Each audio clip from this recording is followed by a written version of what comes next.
Mesdames et Messieurs les ministres, Monsieur le Président de la Fédération sénégalaise de football,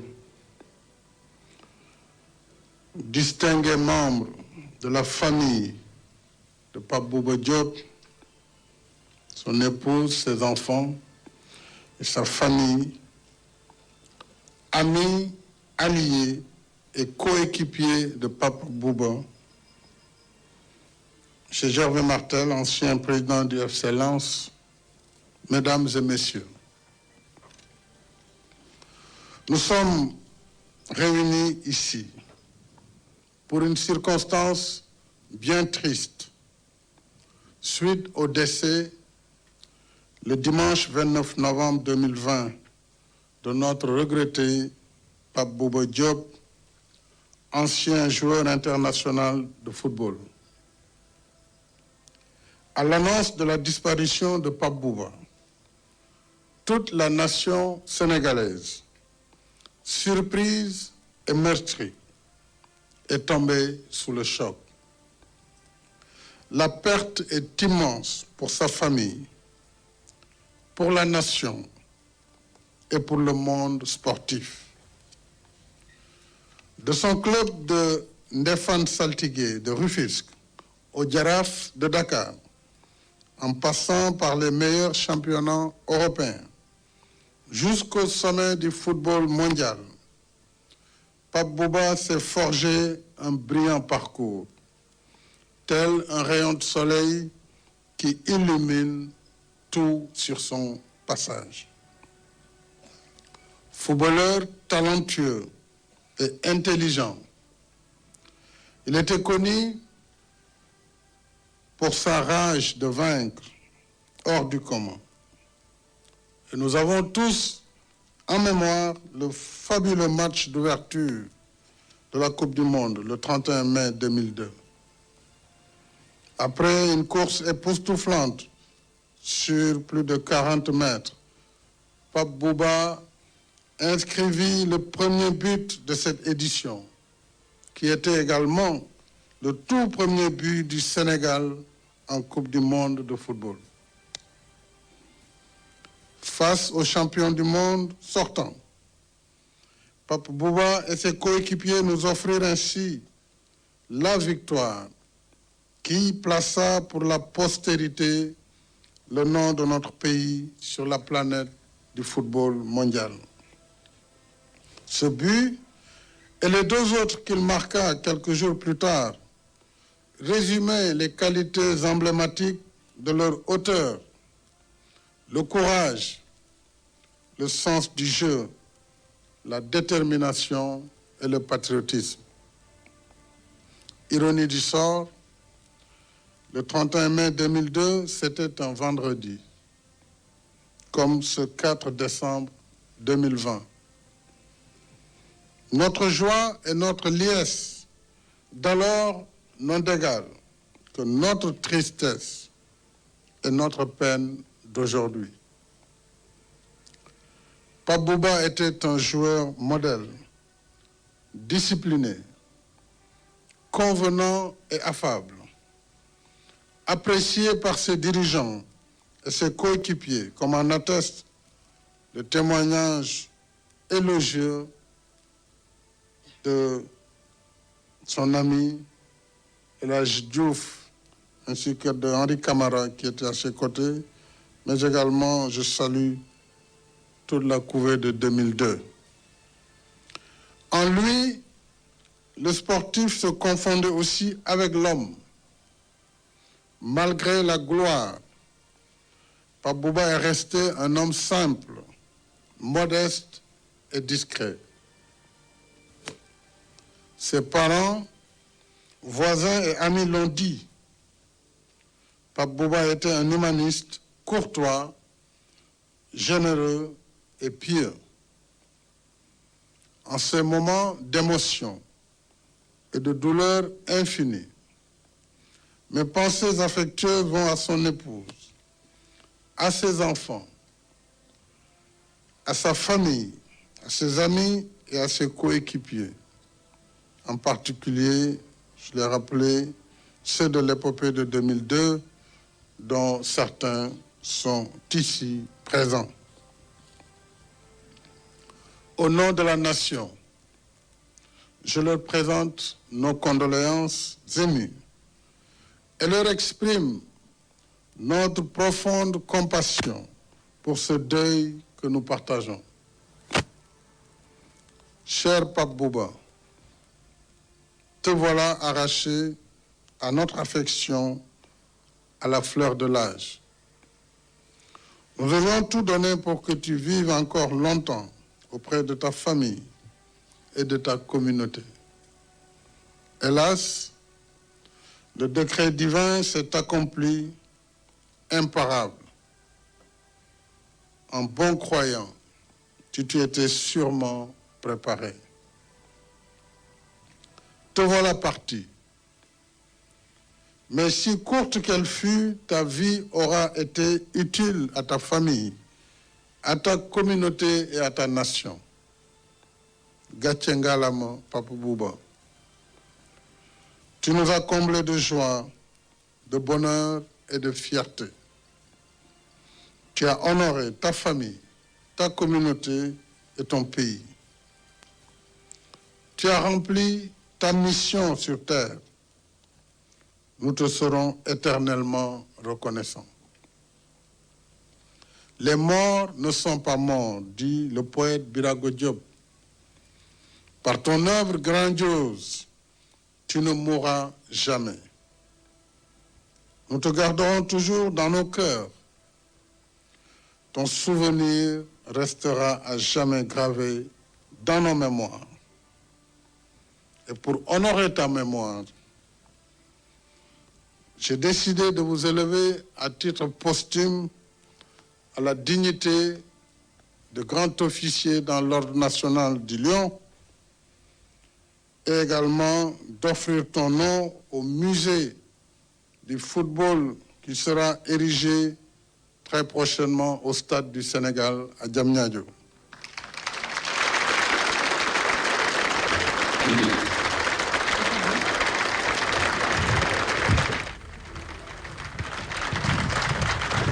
En tant que croyants, nous acceptons le décret divin. Nous prions Allah, le Tout-Puissant, généreux et miséricordieux, de t'accorder sa grâce, de t'ouvrir grandes les portes du paradis et de te placer parmi ses élus. Que la terre de ta chère ville natale de Rufisque te soit légère. Pape Bouba Diop, lion à la belle épopée, maintenant que tu as passé ton dernier rugissement, repose en paix pour l'éternité.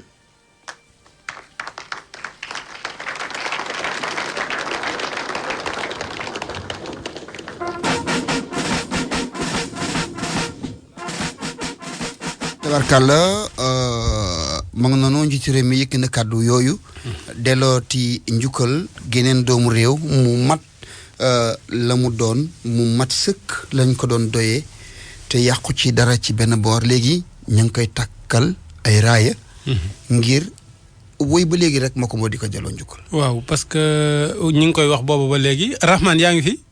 waaw maa ngi fi. léegi yaakaar naa lii mooy li mujj pour ñu yëkkati koor bi. waaw li mooy lu mujj ci li nga xam ni moom la ñu jot a leer ci protocole bi ñu déglu njiitu réew mi. yow Malal ki nga doon wax au commandant gendarmerie est-ce que du au commandant bu yàgg ba parce que moo yor lii léegi. affaire médaille yi waaw. waaw kon may sa waaw may sa ñang ma nga takk jaaj yi. moom la moo yor xawma lan di. l'ordre national moo remplacé commandant Sall foofu ca palais ba. waaw kay. tubaarkàlla chevalier national de l'ordre du Lion. waaw loolu lañ ko defal. muy raaye ju kawe. ngir respecter li nga xam ne moom mooy mémoire bu Pape Bouba ci la ñu toll. instant bi ni bàkku réew mi defe naa moom la ñuy waajee kii ndax waa Bat Musique ñu ngi jéem a xool nan la ñuy tàmbalee mbir ma.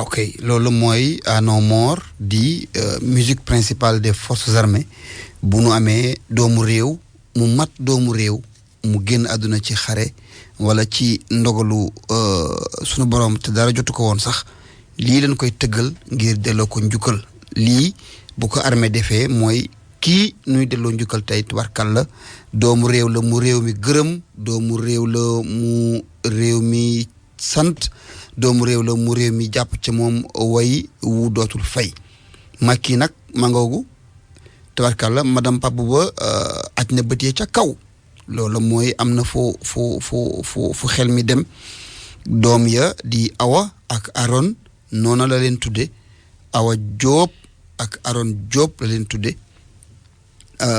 njiitu réew mi président Macky ma ngay dem Makumba li ko taxoon a jóg matale na ko te itam taxawaay wi mu taxaw tey mooy taxawaay wi réew mi di xaar ci njiitu réew su amee doomu réew mu ni toll bu dëddu yow da nga fay jotaat xibaar bu tiis léegi wala waaw jot naa fi xabaar ni Papa Kouli Diop doomu Sénégal boobu nekkoon équipe nationale di football ca Espagne waajuram bu góor moo génn àdduna démb tey ci tàkkusaan lanu koy denc sama benn xarit bu ko jege moo nu ko message nu woo ko laajte mu dëggal nu ni waajuram wu góor gédd na àdduna démb tey jii ci tàkkusaan lanu ko jébbal boromam ci waxtu woowu ñu ngi noonu gis njiitu réew mi Macky muy dem Kambel moom tam mu ngi fi Ablaye Diaw bu fekkee Kambel mën naa jege ñu jokkoo ak moom Ablaye waaw Malal loo jàng ci cérémonie bi ak kàddu Macky gis nga Pape Bouba judduwaat na te génnagul àdduna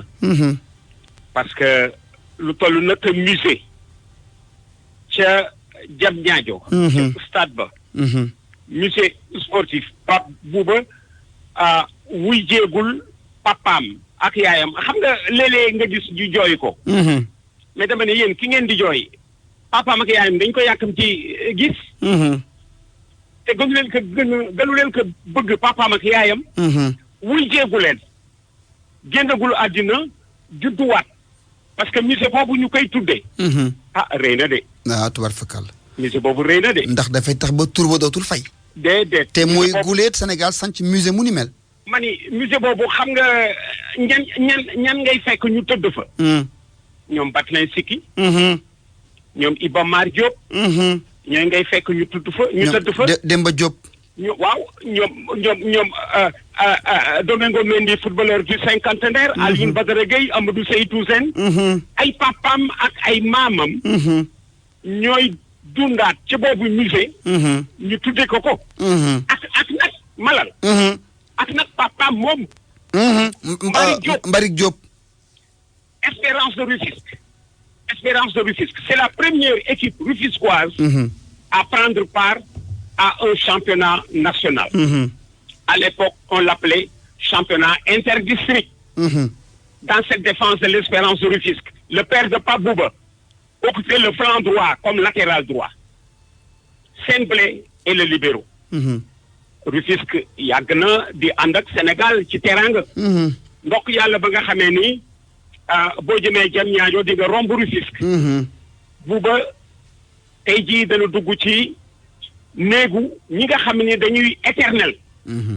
du dee Alaaji Diouf wax na ko léegi. day dëddu. di nelaw am way ci gannaawam. way bu nga xamee ni du daanu. wax nga doomu réew mooy liggéey réew. doomu réew rek moo mën am bis bu mel nii. Malal.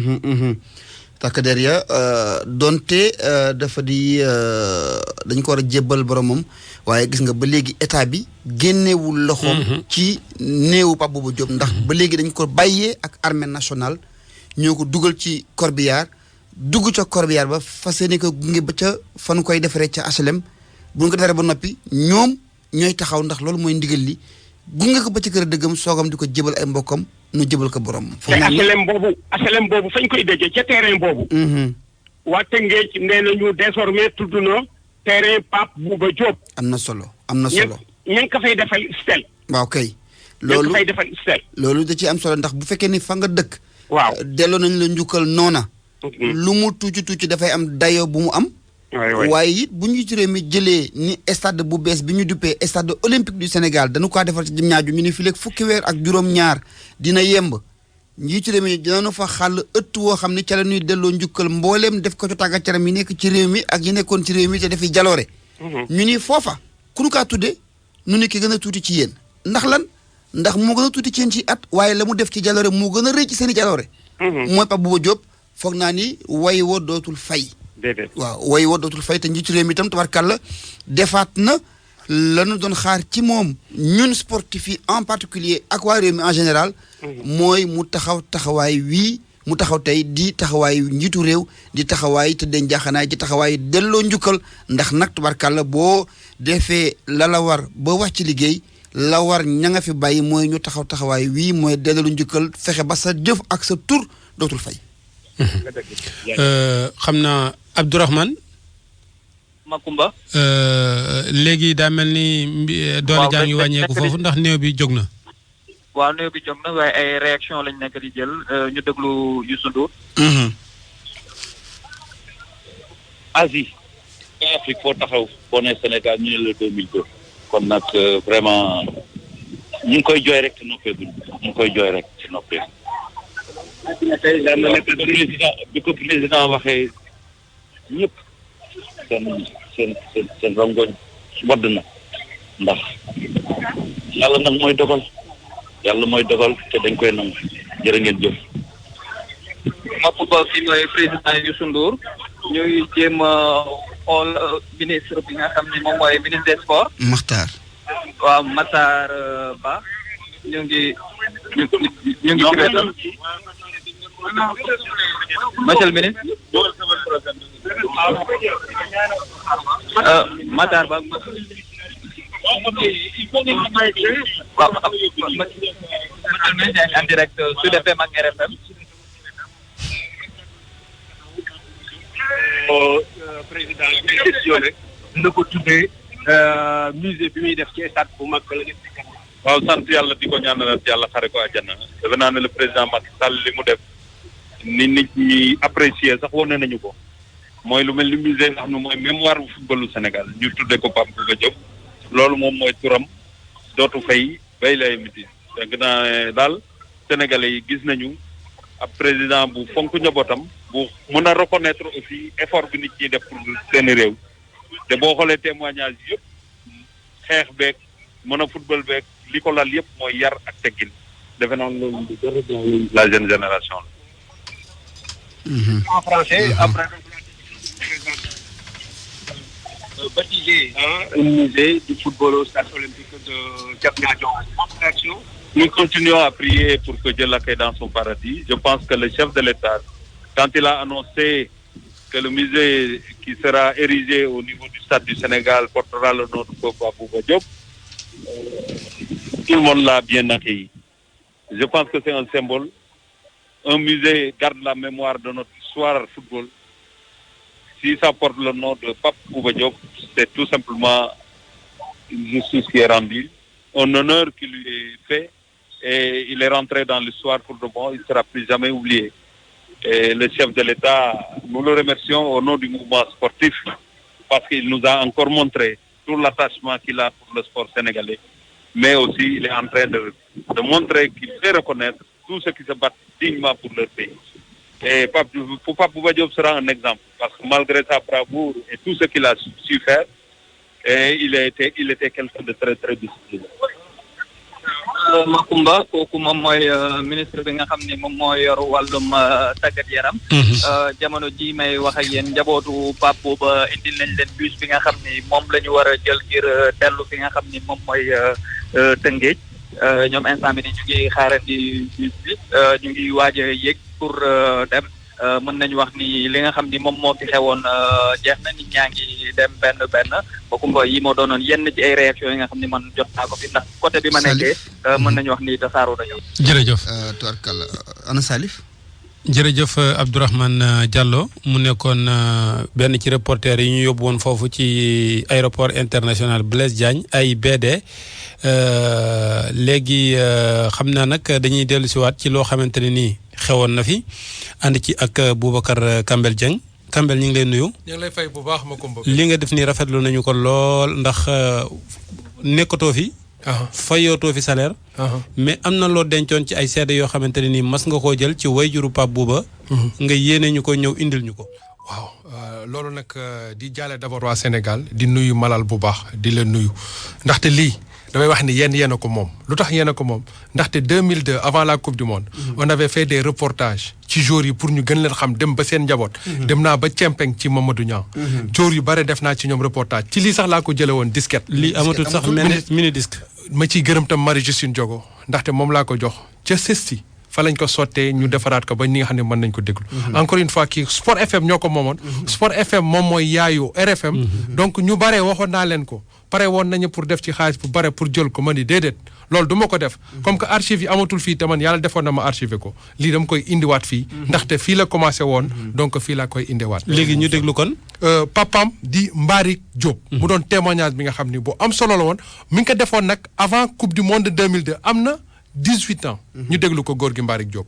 moom mooy yóbbu moom jox billet ak sama benn xarit ñu dem jàmm de ñëw jàmm ñaanal nañ ko fa xale bu baax la bu dégg waa kilifaam waaw. yow yóbbu boobu mu la yóbbu yow mi di bàyyi war na la ko defal sax waaye lan la def ci yow.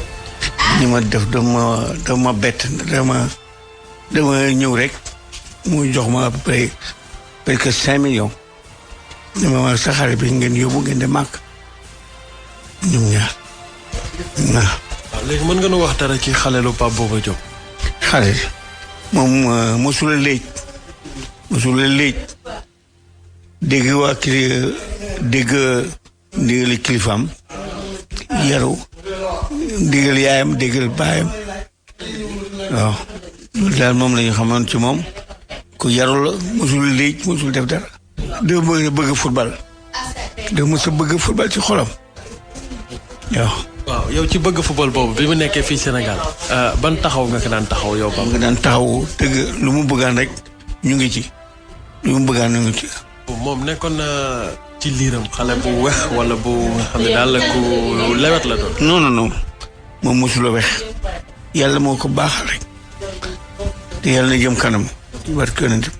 yow mi di papaam daal kontaan nga ci moom. ci moom trop ba démb bi muy football yi dama téléphoné papa ñaanal ma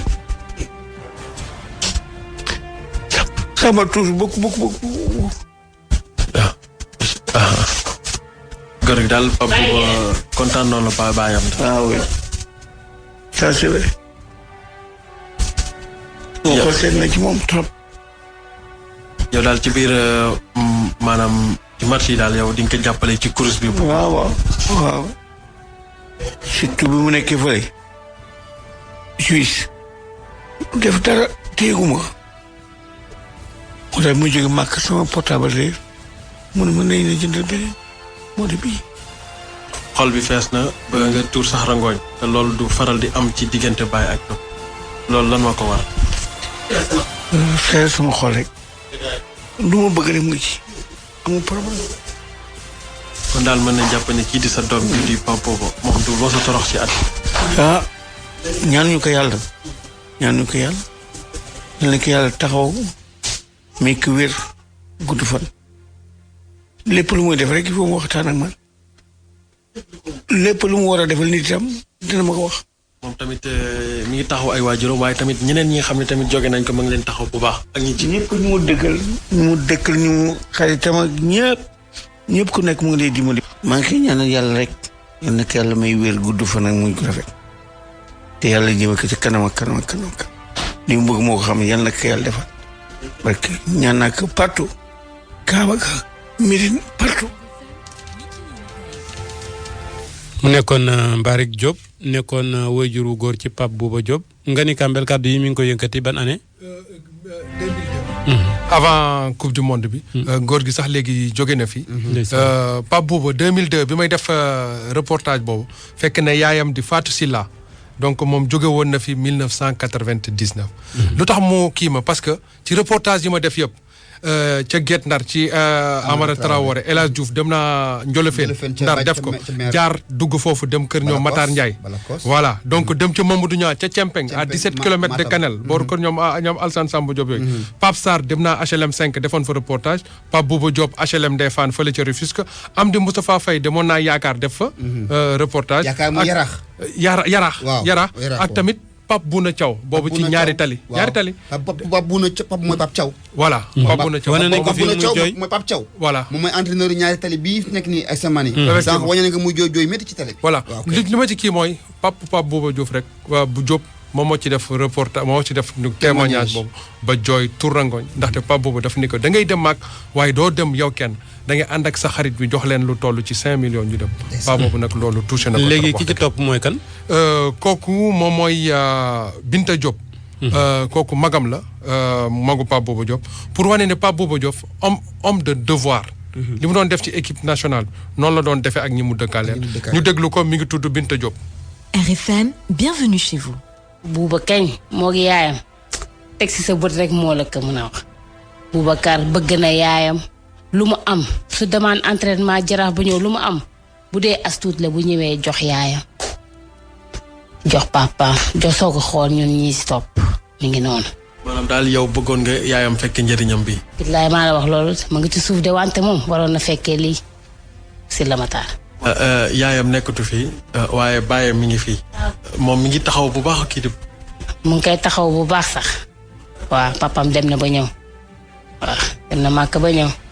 loolu tamit loolu Pape Bouba moom moo jël décision boppam yóbbu papaam màkk. waaw moo jël décision boppam yóbbu papaam màkk moom. waa Ndar la ñu ndax sama maam nga jógee Ndar ñëw fii sama ñu koy wax Sambakati Ball mooy maamam moo jur Ball Sambakati mi jur Mbaarik Diop mi jur Bouba. kon daal ñoom ay doomu Ndar lañu. doomu Ndar lañu waaw Asine Ndoné lañu. papa yaay mit waa Ndar la ndax Samba Sylla mooy maami Fat Sylla moo jur Idriss Sylla mi jur Fat Sylla di papaam. Samba Sylla moom fan la dëkkoon. Samba Sylla waa Ndar la. waaw doon wax mën nga wax dara ci sa doom bi nga xam ne moom moo di Pape Bouba Diop. Pape Bouba xale bu baax la bu yar bu yem am kers ñàkk kers am na yërmande liggéeyal na ndeyam liggéey bi yow sàngo suuf ku baax la dañ koy ñaanal yàlla fi mu bëgg yegg yàlla ko yàlla fi mu dafa yegg su ma waxee sama xol day fees. moom ban taxaw la taxaw moom. taxaw na ma ci fépp lépp lu ma am ci yëf yi rek bokk du ko ñun ak jaamu yàlla ak i bàjjanam ak i doomu ndeyam ak doomu baayam. moom daal fi ñu toll fii moom kii di bàjjanam daal mu ngi koy taxaw bu baax a baax. yóbbaale ñu koy ñaanal yàlla rek fu mu bëgg a yegg yal na ko yàlla fal ci labal ko mboolu mu jullit te di ko ñaanal yàlla fu mu bëgg a yegg marsam bi yal na ko fa yàlla yoo leen dama yegg. amiin muy sœur bi ak bàjjan bi. waaw bàjjan bi waaw parce que bàjjan bi moom mooy Astou Gaye Diop. moom rakku papaam la. donc da doon wax ci origine yi. parce que waa Ndar lañu tamit ñoom foofu la ñu jógee bon bien que kii la ñu mais gis nañ tamit émotion bi tamit dafa am solo parce que am na ñi nga xam ne booy wax ci ñoom mënoo wax ci ñoom te tuuroo rangooñ ndax seen mbaax effectivement ndax xam nga di nga doon gone ci biir kër waaye da ngay doon gone gunu sol yàpp mag bi mën a yàpp mag bi mooy jëf yi ngay jëf tout à fait mooy jëfi kilifa mais sax ñi nga xam ñoo la féete mag ci kaw suuf dañu mujj doon say rakk te sax waaw te li ma la wax donc ci pour wax rek benn anecdote bi ñu demee Coupe d'Afrique 2006 ca Égypte ca xam nga ba ñu ANPS wàccee ca aéroport ba ñu soloon sunu mbaxane yeeg seen jàmm naar yi dañ ma jaawaleeg Pape Bouba Diop ndeysaan waaw ndax taxawaay bi ak jëmm ji dañu daw Bouba Diop wallaay ma jot naa fa sax xam signé ay autographe waaw ndeysaan tabarkalla léegi kii ci topp nii tamit kan la waaw ñii ñett la yaay Abi John la kooku cousine am la Sala Anne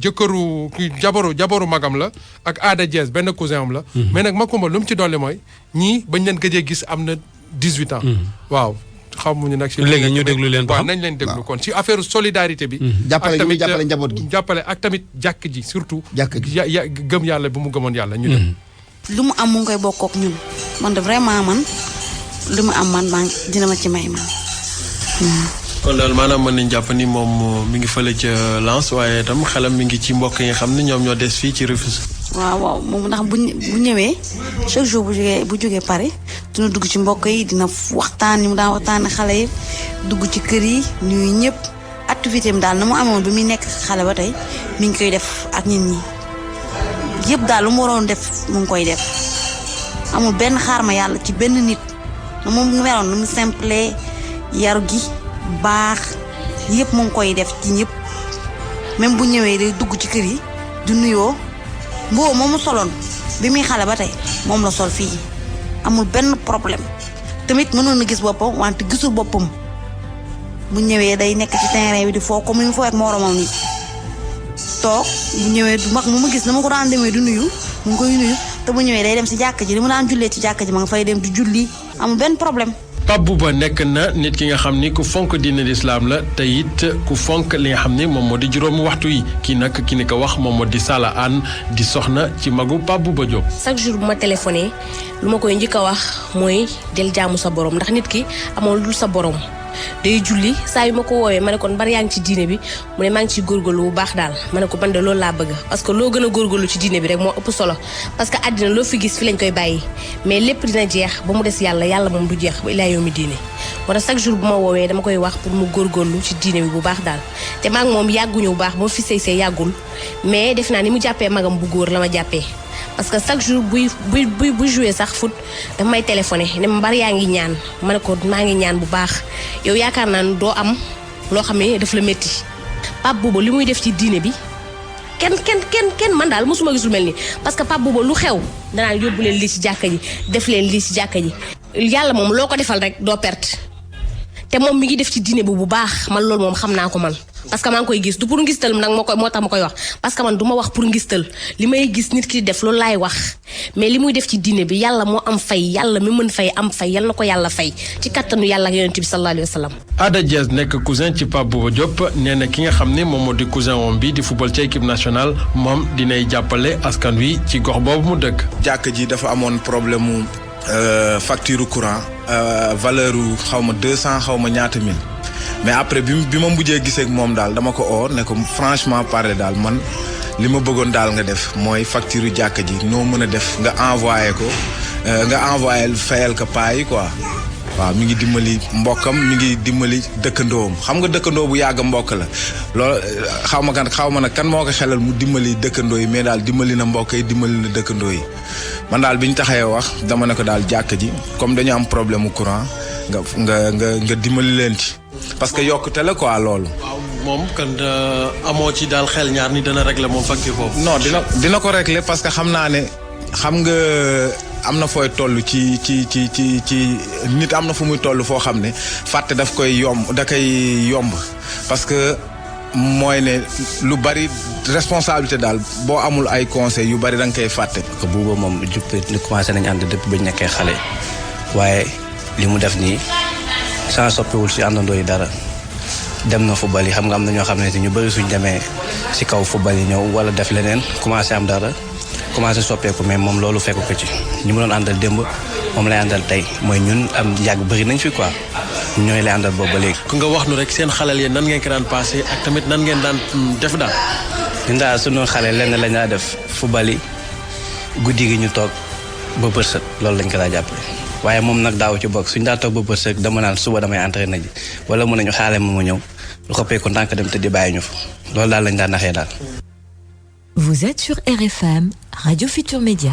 waaw dañuy continuer rek Macoumba ci li nga xam ne moom moo di loyauté boobu maanaam ñamu nekkaloon démb ñoom la nekkalaat ba léegi nii ba boobu bi ñu koy jël ci reportage bi 2002 dañ ci déglu rek nijaay. ba tax na élément yëpp yaa ko indi am na ci benn boo xam ne nag ñi ko jege woon bu mu nekkee xale.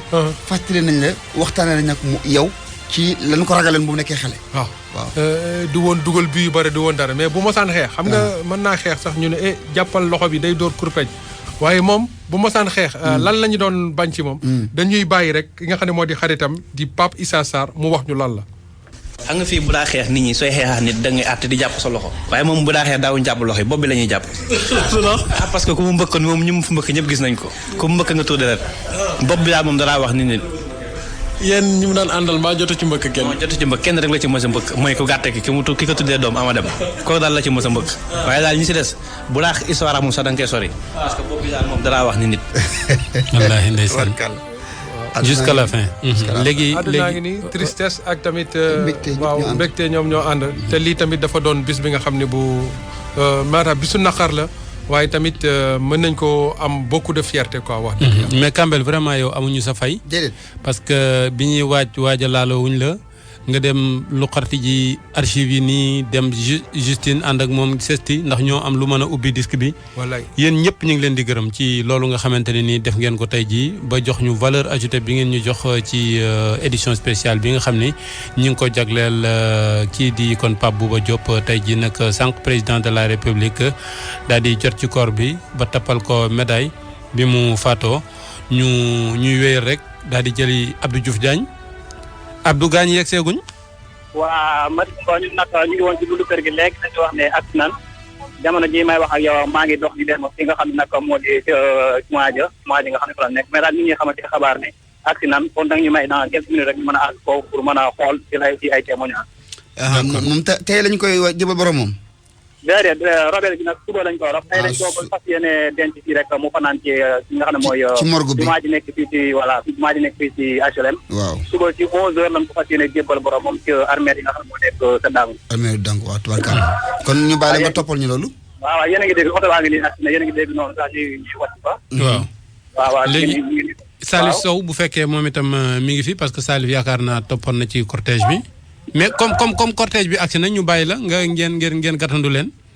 waaw ñu ngi nii si buntu jumaa ji ay takk der taxaw si buntu bi pour wàllu kaaraange.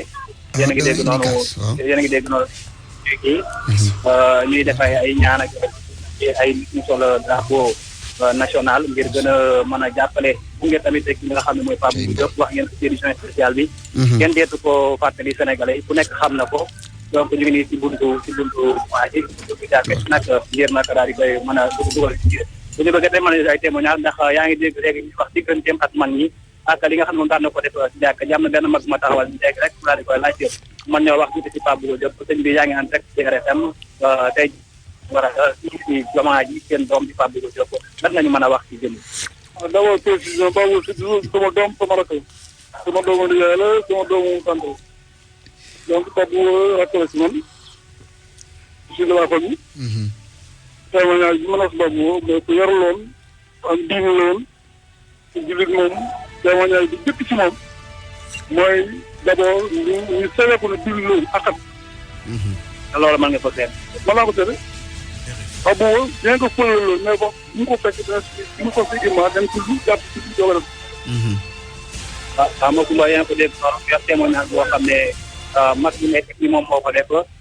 te dégg ngeen ko suba tey ñuy wax digganteem ak jàkka ji diggante naan maa ngi jamono ji nag ñu taxaw ci buntu jàkk ñi di ko xaar. ñu xool nag ndax tey buñ ko dugalee ci biir dafa xam ne maa yeneen témoignage mais jàppal na laa jamono ji néew Pape Bouba daal di may jóge fële ci aéroport bi daal di ak ci nga xam ne mooy këram ci nga xam ne mooy dëkkam di HLM ñu ngi ni nag ci bërëb boo xam ne miin naa ko ndax yàgg ngeen dégg ñu dugal ci ay loxoom. muy jàkka ji kon ñoo ko ñuy xaar rek tuuti ma xam ne bu ñu koy mën a dalal yeneen témoignage waaw fi ñu bëri nag jamono ji may wax ñu ngi daw di ñëw fi nga xam ne nag mooy si jumaa ji ngir mën a nag daal di daal delloo njukkal ki nga xam ne mooy seen doom di Pape Bouba Diop nga xam ne nag def na lu nekk si wàllu tàggaay mu ñaan ci biir jumaa ji xam naa fu ñu mën a assuré tamit ci biir rek dinañu ko jéem a def mais en tant ngeen daal ñu naan rek te ko xool ba xam ne assuré si wàllu. tabarkalla ñu dem ca doyen Abdoulaye Diaw dégg nga noonu gaa yaa nga ca buntu jumaa ja ca quartier HLM fa ñu war a denc néew ba ëllëg nu daal di ko waajal 11h nu jébal ko borom ca sëgi Dangu ya ca Tëngéej doyen Ablaye. ne ko fi doyen Ablaye dem na. Salif tam boo fi nekkoon tubarkalla wala ngeen delloo si nu doyen Ablaye laata ñu mën a tàggoog moom ci gunge gi munu gunge waaye loola mooy li ëpp solo mooy réew mi mu ngi noonu. lii mag ñi naan genn bopp la mën a su koo xar ñaar lii Kambel def mooy li koy firnde. ndax dog na yitte yi génnee la mu doon liggéey ci ba mu fi ne dem yembal ko ba mu yem mu indi ko daal di ñu koy baaxee mu yokku bu baax a baax delloo njukkal gi ñu doon delloo njukkal Papa Bouba Diop te mu mënoon a dem defi yeneen i yitte waaye dafa dog yitte yooyu yëpp ngir ñëw moom itam noona la war a def pour mën a delloo njukkal ka nga xam ne itam mooy Papa Bouba Diop ci anam bi nga xam ni fa la ko war a mën a féete mooy mu waxal ko lu baax li ko ay mbokkam waxal. ndax bu ne nit gëñ na àdduna yàlla dafa yebal ay malaaka ci gox yi ak ca dëkk ba ni dem leen ngeen déglu seede wi nit ñiy def ci waay dawlu bi seede yooyu ñuy def ñu koy wax di koy dégg ci moom dañ koy dajale ci lu baax. lépp daal di koy yóbbu suñu borom ni ko mbokk yi de nee nañu jullit la nee nañu dina def lu baax respecté na ay waajuram am na yërmande mandu na. loolu kese doy na pour dugal ko aljana ba keroog yow ñu taxawaay bis penc. macha allah te yow contribuer nga ci. taxawaay nekkin woowu ca yomal xiyam mu yemb ci moom yàlla bu yaakaar tas yaakaar yi. yàlla bu tas yaakaar ndaxte li ma papaam doon wax. maag moom rek nekkoon ci nekk. loolu xëy na yóbbante la woon. heure bii misaal parce que su ma waxul woon moom bu defuloon témoignage boobu ba jooy kenn du ko xam. déedéet. xam nga jooy na yaa 18 ans. yàlla def na ne moom génn na fi ba ka mu doon defal témoignage. tamit fekki ko. man tey jii ma nekk témoin bi. ma wax ko ak askan wi. ñu jàpp ni tamit yàlla dellu suñu xel ni ñun tam dañ fiy jógee un jour. na témoignage yi di rafet. waaw bu fi Kambel jógee nag Malal def témoignage bu rafet. yàlla na yàq bu fi keneen jógee tamit ñu def ay parce que loolu rek la ñu am. te képp ku fi jógee rek loo am lu ci lu baax rek nga wax ko mu ànd ak moom. Tubaarkalla ma ko mu fanaan doyen Ablaye dellu si na. waaw doyen. tubaarkalla doyen demaat na nanu wax Abdou Diouf mu lijjanti ko Abdou Diouf moom itam Diagne ñaari Abdou Diouf yëpp a ngi fi fi mu toll nii teew na Diouf ak Diagne. waaw ñu delluwaat ci Abdou Diouf Diagne kon su fekk Saliou Sow itam ku fi nekk. waaw Abdou Diouf Diagne ci ligne bi. waaw Abdou bismillah. waaw moo kumba comme ni ma la ko waxee ñu ngi nii ci buntu jumaa ji wax dëgg yàlla mu fees dell nag ak mbooloo takk-der yi ñëw nii di jéem a organiser. ñu def atran bu rafet boo xam ne daal dañuy xaar bu ñëwee rek mën a dugg. mais nit ñi daal dafa xel ne dañu ko déggee ba nekk ni ñoom ñëpp dañoo daal di jawal ci jàkka ji ngir ñëw nag daal di delloo njukkal ki nga xam ne mooy Pape Bouba Diop buntu jàkka ji fi mu toll nii comme ni ko Wolof di waxee rek foo si sànni mbaat mu daal di sax. nit ñaa ngi daw ku nekk di ñëw ngir nag daal di xool daal di tamit ñaanal ki nga xam ne nag moom moo di Pape Bouba Diop nga xam ne moment bi nag dana xaw a jafe nga dugg ci biir. wante ñu ngi ci bunt bi te maa ngi taxaw ak benn nit boo xam ne tamit xëy na naa ko mën a laaj te jox ma waaw nee na wax. léegi Abdou xaaral tuuti le temps ngay am keneen ñu jëli doyen Ablaye Diaw yeewi ko. acca du dem. d'accord waa doyen. waa jërëjëfati Makumba. nee naa daal am nañu bis bu mag. tey jii gis naa sportif yi nga xam ne daañu bu ñu doon judduwaat. daañu def li ñu defoon. ndax bisu Pape Bouba bii nga xamee ni dafa jox sportif yi statut bu nga xamee ni nit ñi daañu gëm ni ndekete liñ doon def du fo déedéet du fo bu dee fa tamit kenn du ko foowee. kenn du ko foowee xoolal Sadio Mané la muy def fekk ko man. mi ngi noonu bu dee Sadio Mané li muy def ci teranga. waaw ñoom góor gi si Dieng li ñuy def. ak ñeneen feneen. du fo duy caaxaan. déedéet. tey jii boo doon xool doomu Sénégal yi nga xam ne dans le monde. ràññe nañ leen.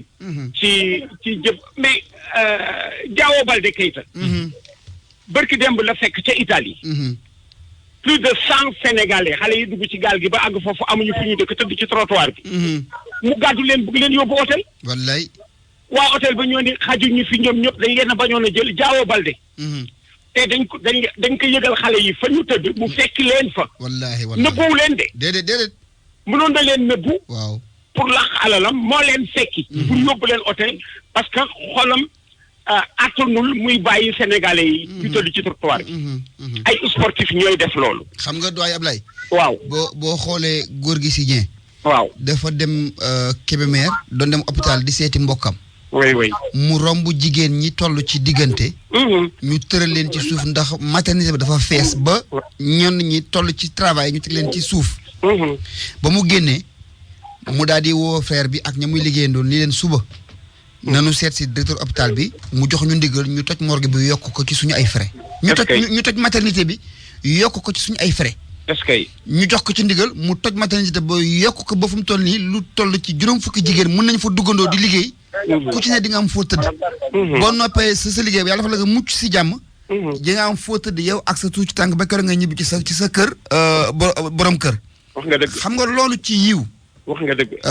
bu ko yàlla fayee du tumuranke mu teg ca nag tabaxaat yeneen i jumtukaay ca dëkk ba. ci alalam.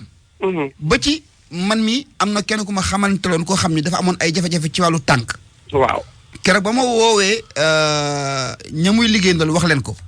dañu ma boo xëyee suba. nga dem bërëb sangam. danañ la jox chaise roulante buy jar 300 000 bu bees tax nga yóbbul ko ko. est-ce que. te ci coup de fil rek dong man journaliste bi rek ma woo ko mu woo nit boole maa kooku ma xëy dem ñu jox ma chaise bu jar 300 000 bu bees pul. ma yëkkati ko noonu ci mbaaxam ak ci alalam. may ko kooku yitte woo woon. est-ce que mooy wane sport bi c'est une grande famille Ablaye. est-ce que moo tax tey jii teraanga ji Pape Bouba dayeel dañ koy tiitaroo parce que c'est la victoire du sport. Pape Bouba am na li homme d'état di am. président de la république buy génn homme d'état buy génn àddina. teraanga ji la Pape Bouba am. boo dellu see ni kii kan la ñu wax la fi mu jógee fi mu jaar ba yegg si fii nga gëm ni yoon yi dugal nit àjjana ak ñoo bari. du ngeen bokk yoon yi ngeen yéeg. te gëm naa ni lii président Macky Sall def musée ba ñu ko koy tudde musée bu nga xamee ni dañ fay dekkal ay maamam ay rakkam ay magam turam ñu dippee ko Pape Bouba Diop dana nekk lu nga xamee ni dafay gën valoriser la pratique du sport. Le malheur ne vient jamais seul. parce que dimanche ba léegi ñu ngi koy jooy. tey jii bi ñu gisee soxnaam ak i doomam président de la république bàyyi li mu doon def ak élitam ñu ñëw toog gunge Pape Bouba gëm ni sportif mooy wuy ji boromam ñu ngi koy jooy waaye fa mu jëm papaam ak yaayam a nga fa te bëgg nañ ko gis yàkkamte nañ mu yegg si. da ngay gëm ni ndekete sport c'est une autre école de la vie. moo di lii nga xamee ni Pape Bouba am naka tey ay kilifaam fa ñu koy dégg ñoom Lamine Diack ca France daañ ci gën a kontaan ñoom ñi nga xam ne ñoo leen tegoon ci biir yoon gëm nañ ni liñ doon def kasarawul nulul parce que tey jii Pape Diop a eu les honneurs Pape Bouba Diop. il a eu les honneurs d'un homme d'État. mais doyen nga santal ñu tamit Kambel. Kambel. ndax booba yéen a woon. Kambel Dieng. Kambel ci biir kër gi la bokk. gis nga bi mu jëkkee dem. dafa am benn bande annonce am bu doon tourner encore. xale yi ne kii mais bande bi biñ ko dindi man leen déedéet Kambel day dellu si. ba tey wallaay. voilà ba léegi maa ngi wax loolu ba léegi bi may wax Kambel day dellu si. li mu def tey wane na ko. waaw li mu def tey jii nii. wane na ko parce que lii c'était en 2002 am na tey 18 ans. gëm na ni ci kër gi la bokk moo tax mu indi ko. même su ko mënul woon yóbbu feneen mënoon na ko bañ indi. même su ko mënul yóbbu feneen mënoon na ko bañ indi mais wane ni ci kër gi la bokk. tey jii bu fekkoon rajo yi dañoo rawante grâce à lui rajo bi jël na première. ci événement bi. kon nga xam ni xol lu ci xas ba jiitu. du gaaw a deñ. da cay dëkk. du gaaw a deñ. buuba jërëjëfati. Kambel waaw kañ la ñuy gërëm yàlla la ñuy gërëm bu baax a baax. ndaxte yéen nañu couvé tettenu ba archivage yi sax si yow lañ ko sàccee mën nañ ko wax. ndaxte tey par exemple boo ñëwoon fii ci rajo bi nga laaj leen maanaam reportage yooyu ñu defoon. xam naa dootuñu ko gisaat mais. comme yow da ngay am sa archive bopp nu jàpp ni Ablaye Diaw de noo def mu indi la benn cassette. man tey mini disque laa indi woon mais Justine moo ma ci jàppale. ba mu def nga lu rafet mu kii. donc ma lay gërëm bu baax ndaxte li nga def ci ñun tamit tey wax dëgg yàlla rëccu wu na ko ndaxte rajo bi tamit suñu rajo la. donc maa ngi fi dew ma donc maa ngi ci rajo bi ba léegi daal encore une fois si gi leen digaale bu baax waaye doyen. sa place a ngi fi kenn du ci toog. jërëjëf waay da nga baax rek. da nga baax rek jërëjëf léegi ñu seetiwaat Abdou Diouf Diagne xool ba xam ndax teg na ñoom déet Abdou. waaw Makumba. waaw fu ngeen toll. waaw fi mu toll nii nag ba léegi ñu ngi xaar jamono ji buntu ci waa ji. wax dëgg yàlla comme ni ma la waxee mu fees dell ñu ngi def ay rang am solo sax. yéen nag daal di ko séenee dalal fi nga xam ne nag moom mooy Pape bi boo xam naa lu yàgg na dal dafa daal di ak si waaye maa ngi kenn koo xam ne nag moom moo dëkkoon te nit ki nag nee na bokk nga xam ne ren ci mbokkam ñu fas yéene koo laaj yow tey jii boo ñu doon mën a wax Pape Bouba lan. waaw salaamaaleykum waay waaw chef récemment yi yëpp waaw man moom kii nga wax boo témoigne moom waaw sawar naa trop sax waaw maa ngi soxla fay même kon waaw sawar naa si moom parce que dafa xam ay xarit la bala ci moom mii ma ko mais bu ñëwee ñu nekk ñu si yëpp nuyoo waaw parce que moom lu gën a faatu moom jàkka yi parce que rek koor mosul jot bu mu tëbal ndax weeru koor bu kër yëpp amul kii am na xaalis xaar yi kër yi porte par porte te kër yi bu ko def bu gën a neex xam nga moom suwal te wax suñu mën def loolu daa dégg mais day bàyyi bu tukki ba suuf sedd oto bi di raam day tax tey lamp yi fam oto yi raam di kër par kër defar yëpp ñëw defal yëpp waa booy yëpp seen bopp waaye peut-être juróom boobu 31 mai boobu wax corofage ñun bu ñu jógee école maa ngi jàngee ko espace yooyu yëpp bu jógee ñu si waa école yëpp maa ngi HLM yëpp ñu gën a ñëw papa sama mère ba nekk jëpp toog si boobu yëpp rek añee te bi yow liggéey presque moom teew ba teew foofu la fa la def ci gars yi mooy loolu ñoo ko tax du ko wax Makumba yaa ngi ko dégg noonu nag muy ab témoignage boo xam ne dëkkandoom def na ko nee na moom ak rakam ñoom ñooy ànd ci jamono ji nag ñu ngi ci buntu kii bi buntu jàkka ji te ñi nga xam ne nag ñooy takk der ñoom ñuy gën a renforcer mbooloo ñu ngi gën a renforcer parce que comme ni la ko waxee rek mbooloo mi su nekk jamono ji ñu nga fay xàddee di ñëw nag ngir bari fekk ñi nga xam ne mooy mbir yi am na ab xabaar boo xam ne Makumba ñu ngi ko déggoon doyen laaj wax mën nañ koo dëggal ndax terrain des fans bi nga xam ne ni nag foofu la daan footballé ñoom suñuy xibaar dañ doon sàkk rek ñu tuddee ko waaye xamal nañu ne dem nañ wax ko kilifa yi ba kilifa yi dëggal nañ ko nangu nañ ko léegi terrain des fans boobu noonu terrain Pape Bouba Diop lañu ko tuddee ñeneen nag bëgguñu rek bu doon aw tur dañoo bëgg tamit buñu ci paree ñu daal di koy aménagé defal ba mu jekk ba tax ay gone man Pape tamit ñu am yeneen Pape Bouba Diop leneen loo xam ne jël nañ ko comme dogal moom mooy xam nga fi mu dëkk ci HLM bu fekkee fu ngeen tëngeej la rond point HLM ba jëm bi nga xam ne mooy péage bi tali bi nga xam ne moo fa nekk tali boobu tamit daal di ko dippee tali Pape Bouba Diop loolu tamit ab décision la boo xam ne daal nañu koy jël ngir rek daal di delloo njukkal ki nga xam ne nag moom mooy doomu tëngeej bi tey te di doomu réew mi di def lu am solo ci wàllu tàggat yaram te rawatina wàllu football jamono ji nag ñu ngi xaar mbooloo mu bëri ñu ngi ci continuement yi ngir xaar ko ñu continuer ñu tamit di xaar lu ñu si mën a am rek daal di koy baax. waaw d'accord jërëjëf Abdou Diouf Diagne jërëjëf itam Salif Sow ak Abdourahmane Diallo Abdou Diouf doyen Lay Diaw ak Kambel moom mënuñu ko remercier tey jii ci li mu ñu defal malal kon mu bàyyi la ñu tëj. tubarkàlla ma nga noonu foog naa ni tëj gi kay mooy delloo bul tekki casque bi. nga war a toog waaw ndax xam nga nun boo toogee nii ret chef toog nii chef desk toog nii nun dañuy gërëm nit ñi rek ci nit ñuy dégloo ba leen bàyyi ak kàddu gi ngeen daal di tëj ndax loola mooy cër. waaw tubarkàlla. Kambel kon merci beaucoup. merci infiniment. waaw amul solo parce que lu ñu def rek moom mooy dañ ko waroon def dans la vie il faut être un homme de devoir wala une femme de devoir loo war def rek. def ko. dama soloon sama équipement di dem defi marche parce que léegi nag commencé na yax yi commencé na kii nag tamit. teel na de léegi dootuma daw damay marché rek. donc ma ne xaaral ma jaar fi rek. barkeelu ci yëf yi daal parce que am na solo parce que bi mu jógee ci rajo léegi c'était en 2015 ah. mat na léegi 5 ans. mais maa ngi ci yëf yi ba léegi di def apprentissage feneen ci Facebook beeg ak affaire pour bañ a perte loxo moo tax bi may ñëw fii di monter éléments yi. gaaw naa trop quoi donc encore une fois maa ngi leen di gërëm bu baax. merci beaucoup léegi ñu delluwaat jëli Salif. Salif. Salif. waaw ñu. allo Makumba. waaw Salif.